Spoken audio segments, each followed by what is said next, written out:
清康熙18年，年轻的玄烨皇帝凭着超人的胆略和非凡的智谋，铲除了鳌拜集团，平定了三藩之乱。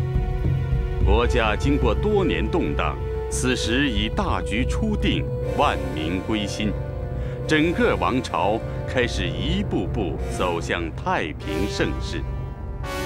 与此同时，一些官吏凭着贪婪的本性，开始蠢蠢欲动，趁机贪赃枉法，为非作歹。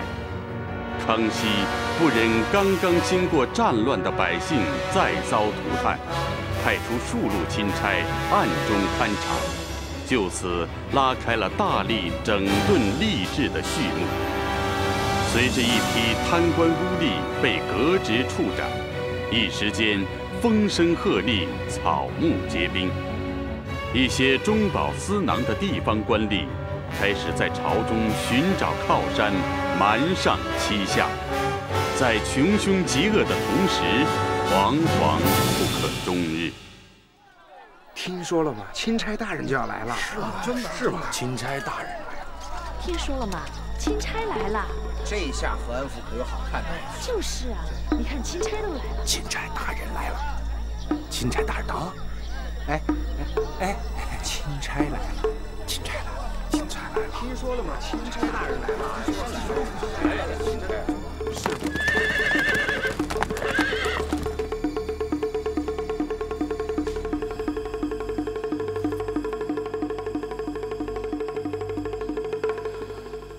急着让二位赶来，是想通禀一声，钦差要来了。此话当真？明相刚刚派人传来的口信儿。哎，这是为什么呢？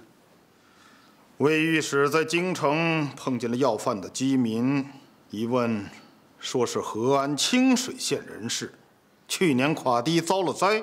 魏御史便将此事禀报了皇上。大清国那么大，哪天没有水灾旱灾啊？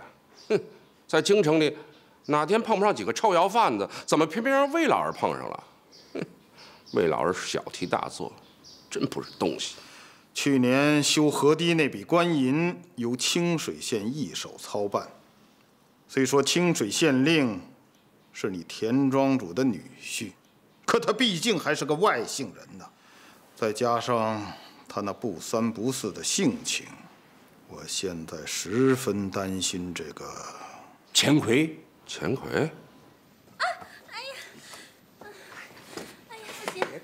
别动！哎呀，不行，疼！啊！哎呀，你别碰我嘛！我不使劲儿。别动！好了，哎，看看，舒服了没有啊？好像是出来了。还疼不疼啊？疼。疼啊？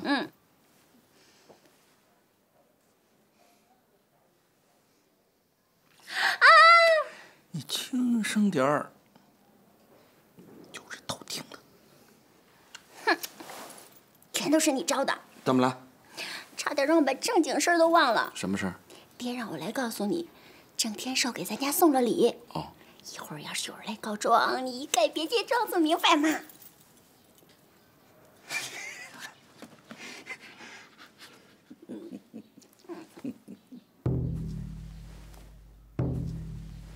夫人，我得升堂了。讨厌。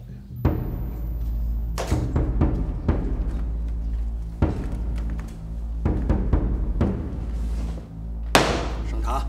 升堂！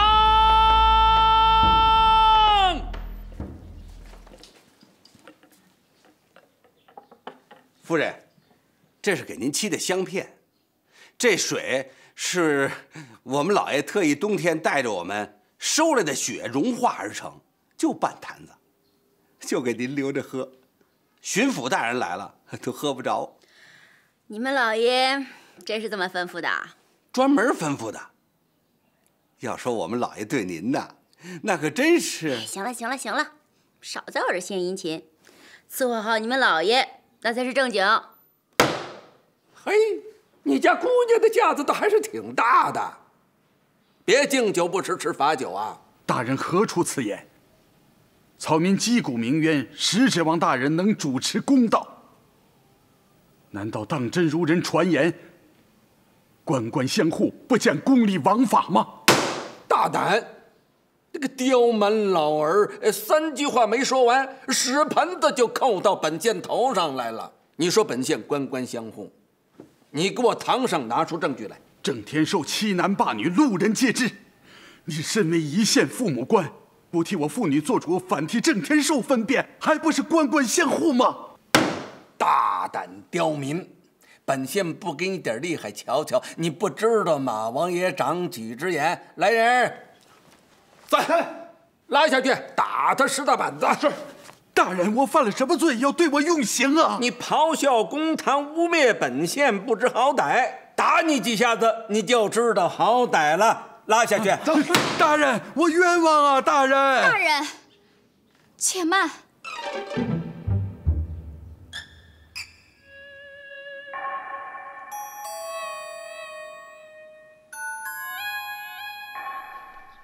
12、13、14、15、16、17、18、19、20。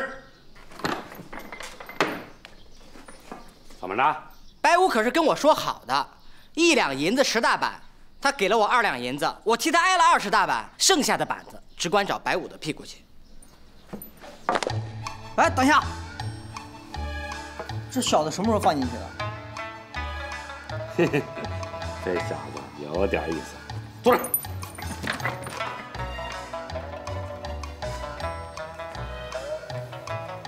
驴皮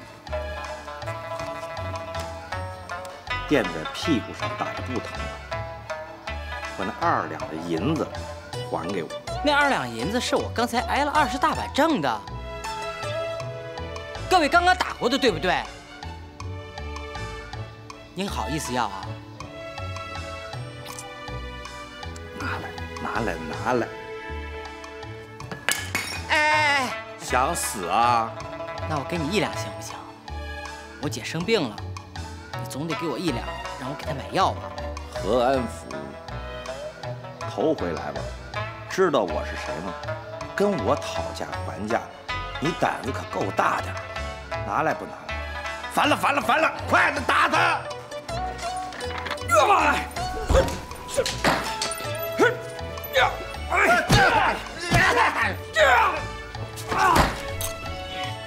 我跟谁敢斗？连老子挨板子的银子你都敢要？和安府都是贪官啊，黑心烂肺的和安府！我告诉你，钦差大人就要来了，钦差大人就要来了，你知道吗？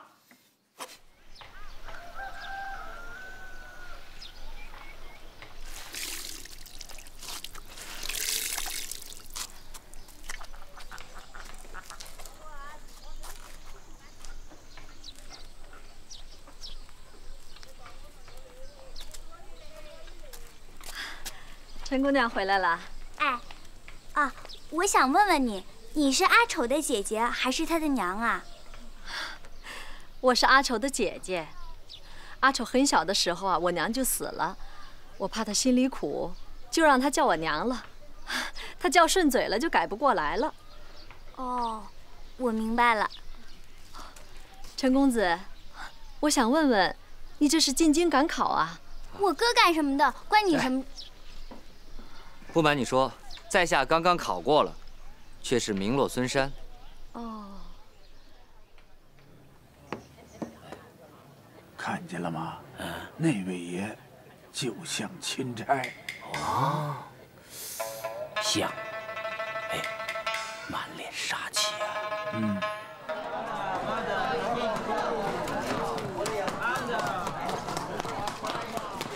周大人，皇上这回一共派了9路钦差，看样子倒不只是冲着和安府来的。不过去的9处地方，都是各地守道御史上奏有积案，这才派钦差下去的。那这回派下来的人会是谁呢？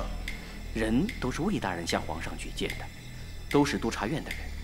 具体派到河安的是哪一位，民相还没有搞清楚。民相说，看情形，钦差必会是微服暗访，所以特意让我传话嘱咐您，这一次千万要小心安排。我早就知道，钦差这次是微服暗访，所以就派出了各路眼线。只是到现在还没查出一点踪影。来者不善呐！几位客官，钦差为何来到河安？在下有些好奇，可否请教一二？啊，皇上为了提拔我们周老爷，特派钦差来探探风啊。哦，你怎么知道皇上要提拔你们周老爷？河安境里你打听打听，谁不知道周老爷是青天？是啊，周老爷为官清廉，秉公断案，一定是好名声传到京城里了。都安顿好了，安顿好了。那姑娘呀，名叫玉蝶，做过几天歌女儿。后来大了，她爹呀，怕她堕入风尘，就不再卖唱，靠着原来积攒下的一点薄彩呀度日。前些日子，她娘死了，变卖了那点地产，想去京城投奔远亲的。这次到清水啊，只是路过，可刚在客栈住下，就被郑天寿家的人给盯上了。死缠着非要让人家做小，正妻呀早到衙门里去了，让三哥你呀赶紧把人送过去呢。郑天寿这个老杂毛，他行事就不如个畜生。再好的姑娘到他手里头，也就是3天新鲜。别看他顶着个4品道台，他不抓紧把人送过来，还磨蹭什么？我花了银子是让他关人的吗？钱老龟会不会是在耍什么心眼儿？按照田庄主和咱们家的交情，甭说是送了银子，就算是送过去一句话，他也该把人送过来了。这钱老龟也不想想，他这官是怎么来的？备轿！哎，老爷别，为这事儿你用不着亲自跑一趟，您只管歇着，我去就是。哼。老齐啊，你来就是为这个事儿？老太爷。我刚刚去过衙门了，要不是牛蛋他们几个推三阻四的，我也不敢来打扰您老人家。可是玉蝶姑娘这事儿，我们老爷脾气您知道，恐怕是一天都等不得了。老太爷，您就当是可怜我，让钱知县赶紧把人送过去，不然我这不好交差呀。老齐啊，钦差要来了。钦差？郑大人没跟你说呀？就为了这件事儿，周大人专门请我和你们家大人一起去一趟河安。这钦差要来了，老七，回去告诉郑大人，别为了一个女人坏了大事。等过了这个风头，我让钱奎把那个女人送过去。哎，小的明白。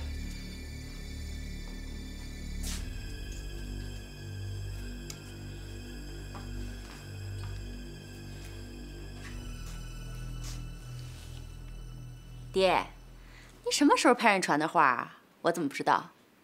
哎，我什么也没传，就钱奎那个性子啊，什么事儿都沉不住气。哼，钦差这件事儿呢，告不告诉他我还没想好。我那么说呀，是为了堵住郑天寿的嘴。郑琦刚才说，钱奎还没有把那个女人送过去啊！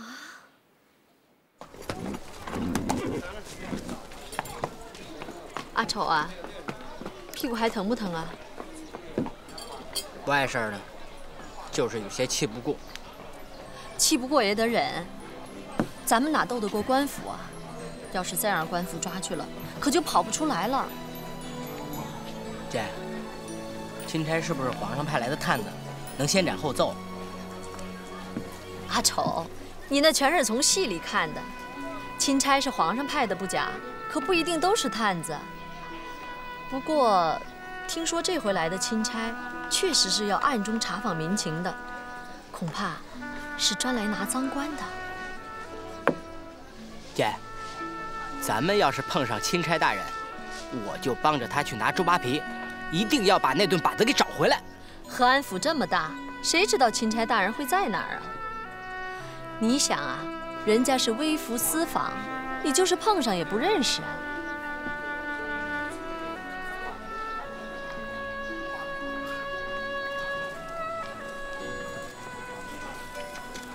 这不是陈公子吗？咱们真有缘分，才分手几天呢，就又碰面了。你是谁啊？我们不认识你。陈姑娘，你可真是贵人多忘事，咱们和安府客栈见过面的。你还问我是阿丑他娘还是阿丑他姐呢？你怎么都忘了？来，把包裹放下，歇歇吧。来，哎，你干嘛？哎，娘，我饿了。哥，那个丑八怪就是那天在和安客栈泼你一身茶水那个。跟你说过多少次了，叫姐姐不要叫娘，你怎么就不听呢？阿丑，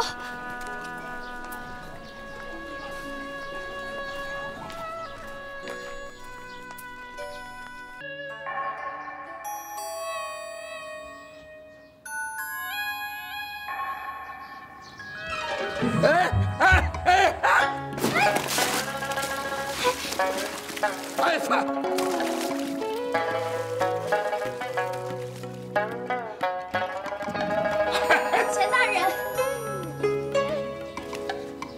来。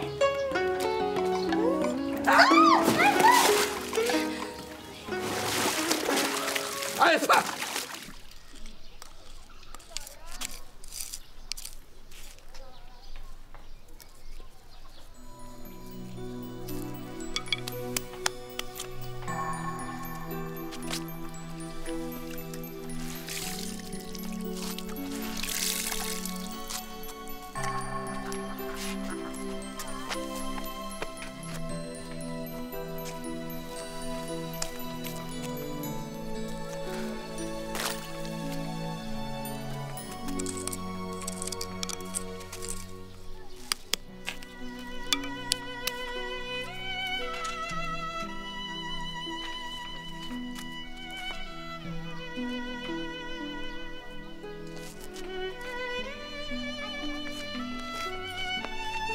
哎，干嘛呀你？看着点啊！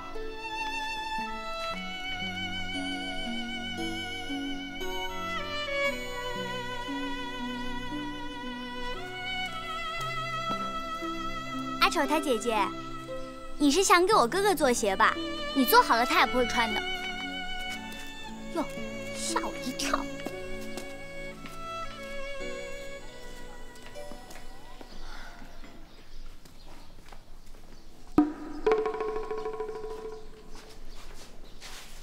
丑八怪，你干什么？你又惹我姐不高兴了是不是？你姐，那也不是你娘吗？我告诉你，你要是再敢取笑我姐，我定要你倒霉。你想干什么？我不想干嘛。是你姐姐自作多情，怪得着我吗？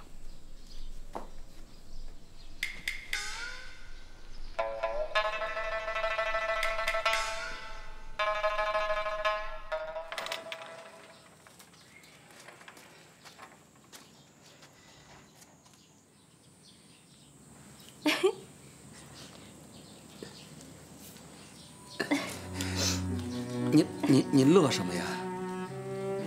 大人，您的扣系错了。啊，来，妹妹，你请坐，请坐。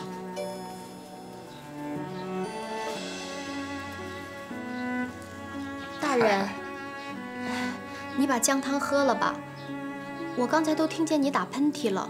哎。妹妹，你为何对我这么好啊？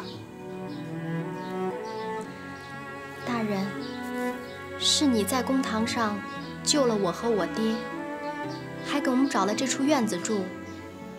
又给我找来了情。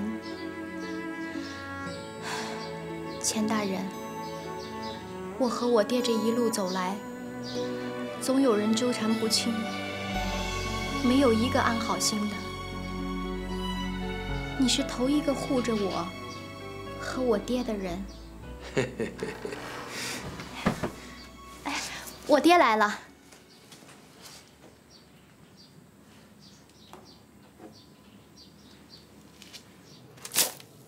老东西来的真不是时候。钱老爷有个绰号，你们知道不知道？叫青面兽。这么说，他是像杨志一样的好汉。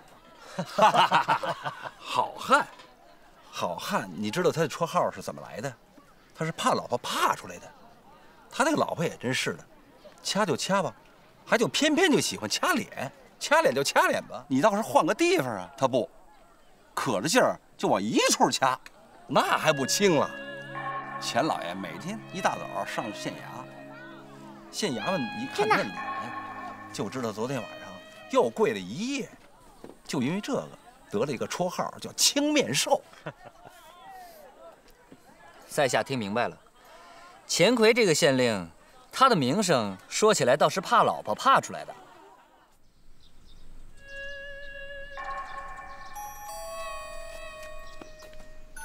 丑八怪，你说的小狐狸是在哪里养着的？你可不许骗我！就在里面。你坏蛋，我就知道你是骗我的。你好没眼色！没看你哥总在看我姐吗？你在旁边算什么？嘿，你甭听姐姐说好话，我哥才不会看上你姐呢。你哥娶媳妇儿了？我哥当然没有娶媳妇儿了。那也不会娶你姐，你以为你姐是谁啊？我哥哥是什么身份？你以为他随便什么人都会娶吗？你说话客气点。你以为我姐是随便什么人吗？你知道我是什么身份？说出来吓你一跳。你是什么身份？我就是皇上派来的钦差大人。现在你明白了吧？你是钦差大人。那我问你，你知道钦差大人是干什么的吗？这谁不知道？替皇上拿贪官，替老百姓出气。此话不假。可凭你也配？等等，你又要干什么？你背上好像有东西。什么东西啊？还有吗？刚才还看见有几只呢，不知道跑到哪儿去了。该不会钻到衣服里了吧？啊！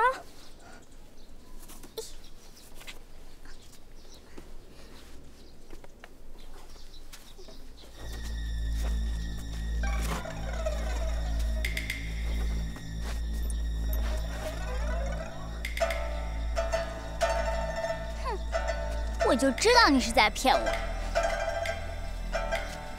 丑八怪！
不用害怕，不用害怕。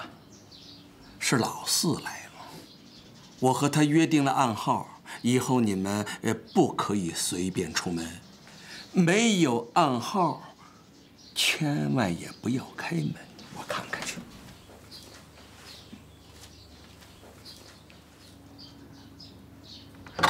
三哥，不好了，快回去吧！夫人派人到处找你呢。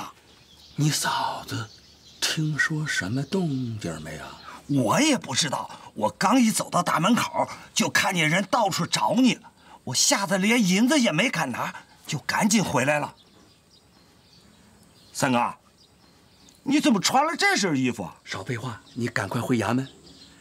等我在衙门里头换好了衣服，咱再回家。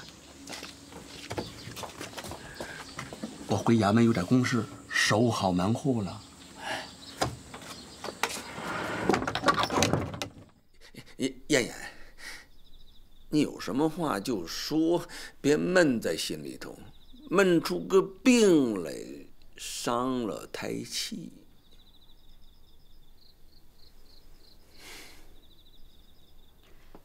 你也知道我有妻？知道，知道。还不都是因为我给老四说媳妇的事儿吗？郑天寿要的女人是你给老四说的媳妇儿？对呀，那要不我怎么咽不下这口气去呀？我刚刚给四弟看上个媳妇儿，郑天寿非他娘的要横插一杠子，让人家做他的第9房小老婆，还要我恭恭敬敬的给他送过去。你说我怎么跟我四弟交代呀？我去衙门找你的时候，你怎么没说这事儿？哎呦，那会儿我只当是郑天寿看上了别人，谁知道他看上的偏偏是老四未过门的媳妇儿啊！你说的是真话？燕燕，你要是不信，我就让人把他领来，你自个儿问他。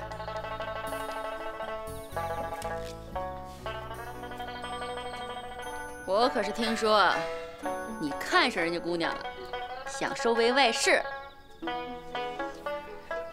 这才把人给藏了。说，你是不是动了这个心了？哎，别掐，有话慢慢说，你别动不动就动手动脚的。呸！谁跟你动手动脚的？你跟我说那姑娘到底长什么样？真的不怎么样。你想想，燕燕，那姑娘要是长得美若天仙，她还能看上老四？看不上我，还看不上你呢。慢慢的。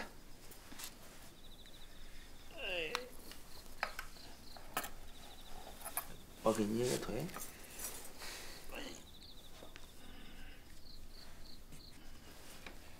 其实你心里喜欢的一直是我，对不对？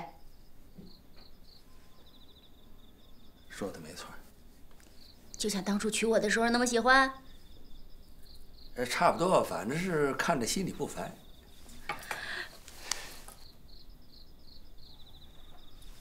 你给我说说，过来。说什么？你给我说说，那个女的到底长什么样啊？你怎么非得要打听这些呀？我听说她长得不赖，男人见了她都挪不动步。真的是这样吗？要说，也就是算是有几分姿色吧，也就是身段小巧一点儿，模样素雅一点儿，长了那一头好头发，着一身素白，说是给他娘服孝。那一笑吧，有点凄惨，楚楚可怜，令人心疼。走起路来，你看那小腰那叫细，身子那叫单薄，真个如风吹柳条，浪摇荷叶。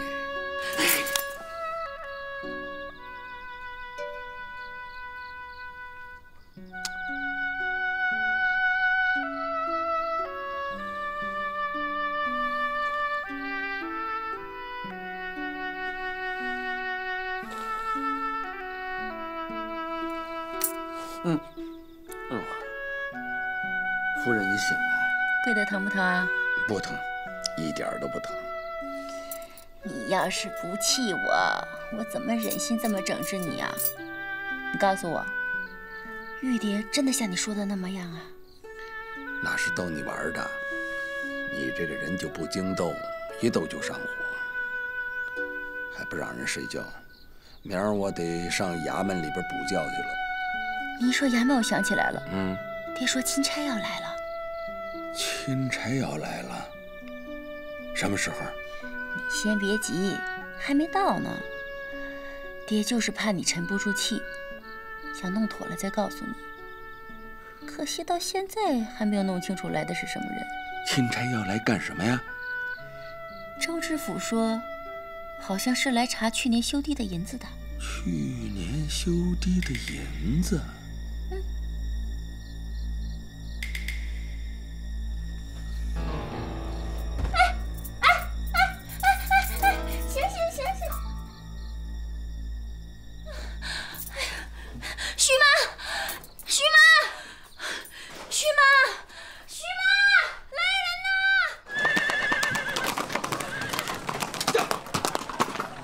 爹，周大人信上说什么了？钦差微服暗访，人已经来了。周大人找着人了？没有，恐怕已经来了清水了。哦，该任你应付了。哎。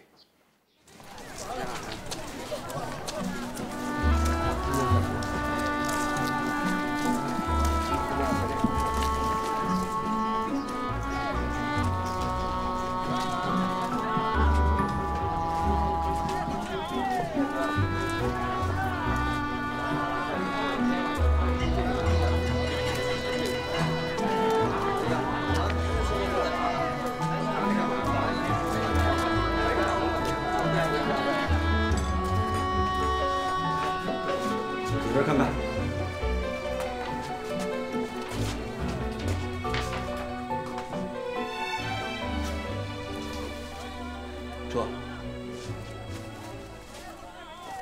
这吹什么呀？吹！是不是钦差还没见真章呢？牛哥，我还真不是吹，这回肯定是真的。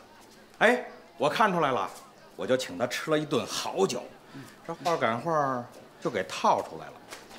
哎呀，钦差任的是应该是观察，比那州知府官还大呢，应该是3品的顶戴吧。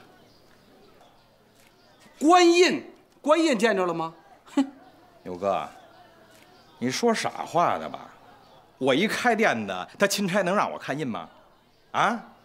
不过我倒是摸了摸，印有，一准儿还有那圣旨呢。哎，要我说，钱老爷该当面谢罪呀。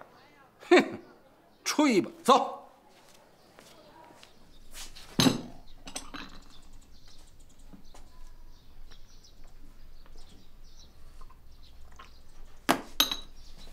干嘛呢？干嘛呢？到哪儿瞎忙去了？渴成这样啊？还不钦差闹的吗？那满大街都是人，那钦差脑门上又没写钦差2字，你说让我上哪儿找去？那周大人就没个名士啊？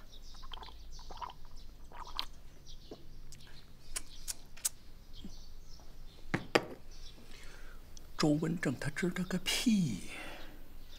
连名相他都不知道，钦差是谁？你说叫我找，我上哪儿找去嘛？三哥啊，牛大把钦差给找着了，把钦差找着了，在哪儿？正往衙门去呢。大人，慢点您。大人，您稍等片刻。开门。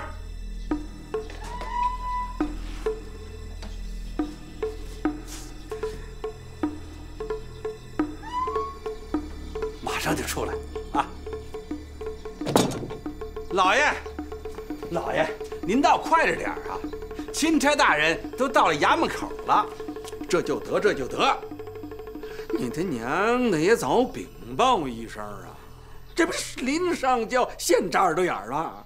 不是，我听洪三说，钦差大人问了些关于您为官的事儿，人多嘴杂，我怕对您不利，我就大着胆子给他老人家接在这儿来了。他可说是什么身份了？啊，洪三探清楚了，是个官察，3品顶戴。而且官印洪三也摸着了，圣旨也有，可是没见着，不知道皇上什么旨意。告诉弟兄们，古月班子伺候，赶快把院子打扫干净了，洒上水。传我的话，不许交头接耳，没我的话，谁也不许多嘴。是。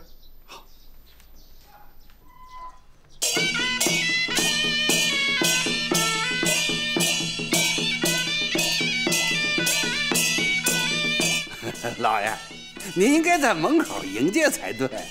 我这正准备出去迎呢嘛。钦差大人到。哦，来了。大人请。大人，清水县县令钱奎给皇上请安。皇上万岁万岁万万岁！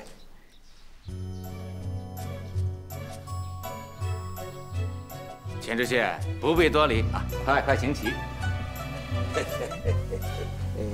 大人，刚才下官给皇上请安，您得代天作答，称圣公安才是啊。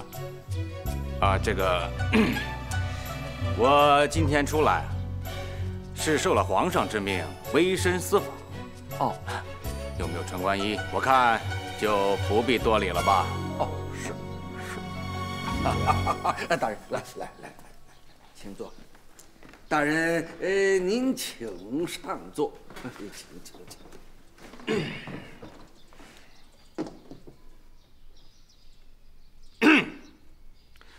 钱大人，我看今天咱们就不必办公差了吧？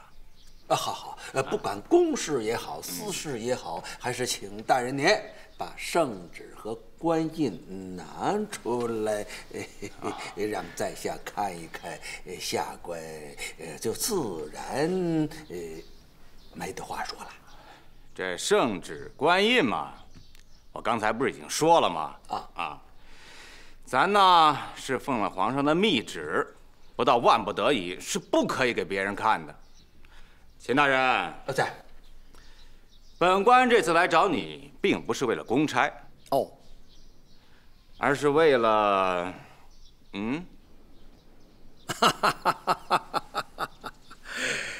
大人您可是盘缠不够，想跟本县借点银的呀？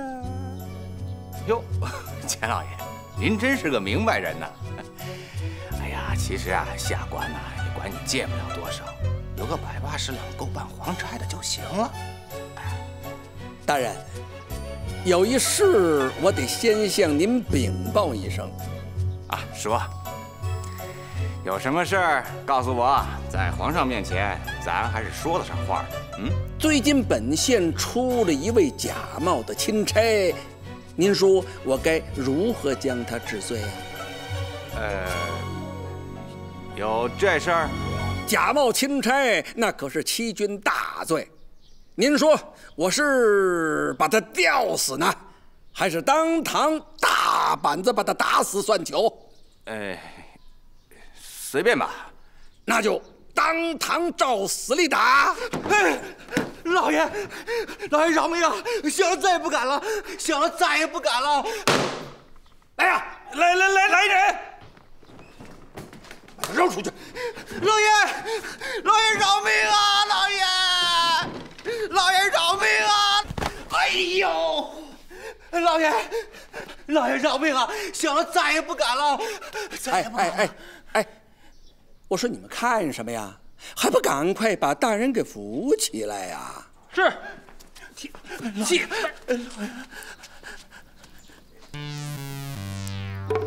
哎呦，大人，您贵为钦差，就是内急，你也得挑个地方呀。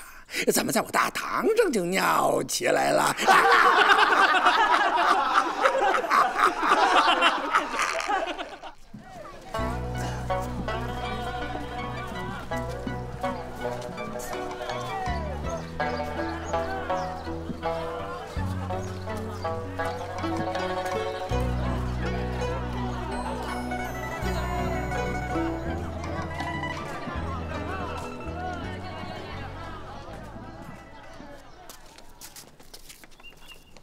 哥，不是去清水的吗？怎么又返回来了？清水县令钱奎不过是个小丑，如果和安府藏污纳垢，主谋定是周文正。我来之前已经走漏了消息，周文正一定做好了准备。咱们这样暗访，只怕什么也查不到。那咱们这是去哪儿？去找周文正吗？我要想要银子，本该直接去找他的，可我想要的是他的脑袋。守道王观察现在正在和安府内。我虽然与他素未谋面，但毕竟都是督察院的人，我去找他问一问，或者还能摸着些门道。嗯。王大人，下官这一路走来，和安府看上去风平浪静，可下官隐隐觉得许多乡民的话言不由衷。王大人在此督察有时，可有什么耳闻吗？周大人为官多年，在和安府任上已有3年，考评嘛也都不差。陈大人，你可听到了什么？哦，也没有什么要紧的内容，只是我觉得有些不对头。王大人难道就没察觉到什么？陈大人，恕王某无礼了，咱们奉的都是皇差。那就公事公办，请陈大人把圣旨拿出来，让我瞧瞧。